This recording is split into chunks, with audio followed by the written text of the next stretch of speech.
हरियाणा के ऊर्जा, परिवहन एवं श्रम मंत्री अनिल विज ने कहा कि हरियाणा में परिवहन विभाग को आधुनिक रूप से कार्य करने के लिए जल्द ही एक ट्रैकिंग ऐप बनाया जाएगा और इस ऐप को बनाने के लिए कार्य किया जा रहा तथा इस संबंध में उनके द्वारा परिवहन विभाग के अधिकारियों को निर्देश भी दिए गए हैं। विज आज चंडीगढ़ में मीडिया कर्मियों के सवालों के जवाब दे रहे थे। उन्होंने कहा कि परिवहन विभाग के ऐप में कौन सी बस कब जाती है और कब आती है, इस प्रकार की सभी जानकारियां यात्रियों के ऐप के माध्यम से मुहैया करवाई जाएगी।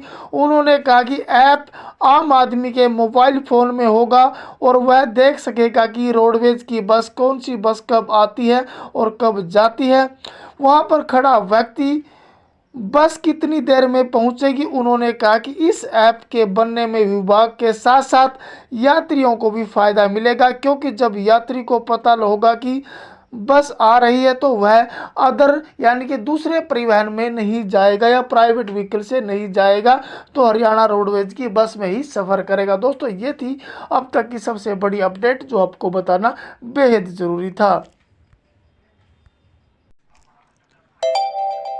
हरियाणा के मुख्यमंत्री नायब सिंह सैनी ने कहा कि प्रदेश के गरीब से गरीब व्यक्ति के पास अपना मकान हो, इस दिशा में कदम बढ़ाते हुए हमारी सरकार ने 1 लाख गरीब परिवारों को प्लाट देने का संकल्प रखा।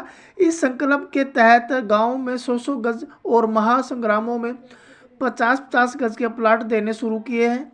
अब 61 ग्राम पंचायतें और एक महाग्राम में 4,533 प्लाट दिए जा चुके। वहीं वर्तमान सरकार ने अपने पिछले 100 दिनों में प्रधानमंत्री आवास योजना के तहत ग्रामीण क्षेत्रों में 885 परिवारों को पक्का मकान बनाने के लिए 11 करोड़ 53 लाख रुपए की वित्तीय सहायता राशि दी है। हरियाणा सरकार के तीसरे कार्यकाल के 100 दिन पूरे होने के मुख्यमंत्री नायब सिंह सैनी ने सरकार के तीसरे कार्यकाल 100 दिन पूर्ण होने के उपलक्ष्य में कैबिनेट मंत्री श्री अनिल विज, श्री विपुल गोयल जी, श्री श्याम सिंह राणा, श्री रणबीर गंगवा, श्रीमती श्रुति चौधरी और विधानसभा उपाध्यक्ष डॉक्टर कृष्ण लाल मिड्डा के साथ बैठक की और कहा कि राज्य सरकार ने गरीब परिवारों के लिए मुख्यमंत्री आवास योजना शुरू की है।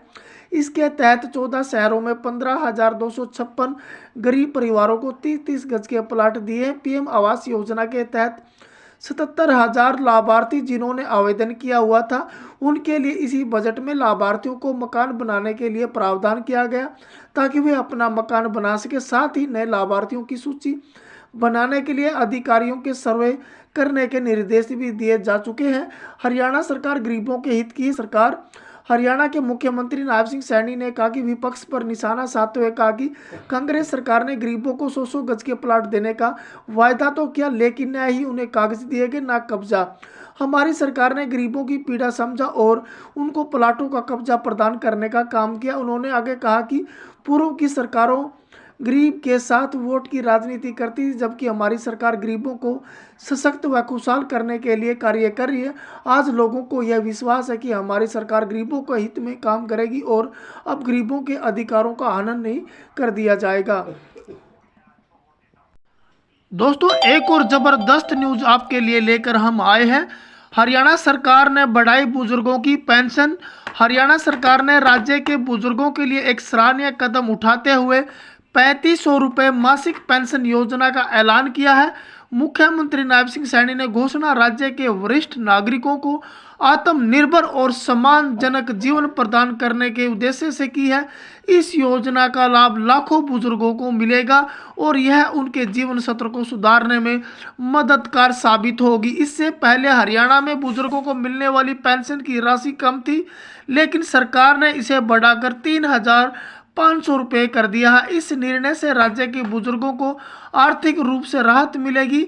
यह पहल न केवल आर्थिक सहायता प्रदान करेगी, बल्कि यह उनके प्रति समाज और सरकार की जिम्मेदारी को भी दर्शाती है। कौन कौन होंगे इस योजना के पात्र? इस योजना का लाभ उठाने के लिए कुछ महत्वपूर्ण पात्रता शर्तें निर्धारित की गई हैं। आवेदनकर्ता हरियाणा का स्थायी निवासी होना चाहिए। पुरुषों की उम्र 60 वर्ष या उससे अधिक होनी चाहिए और महिलाओं की उम्र 58 वर्ष या उससे अधिक होनी चाहिए। पारिवारिक वार्षिक आय एक निश्चित सीमा से कम होनी चाहिए। इस सीमा की विस्तृत जानकारी सरकार द्वारा जल्द ही साझा की जाएगी।